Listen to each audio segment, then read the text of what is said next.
আসসালামু আলাইকুম বন্ধুরা, আরও একটি নতুন ভিডিও নিয়ে আসলাম। এই আবাদটির নাম হচ্ছে পাতাকপি।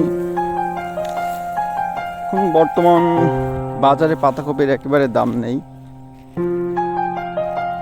তো সামনেবার হতে পারে ইনশাল্লাহ দাম। সকলকে ধন্যবাদ আমার ভিডিও প্রতিনিয়ত দেখার জন্য। লাইক, কমেন্ট, শেয়ার করবেন।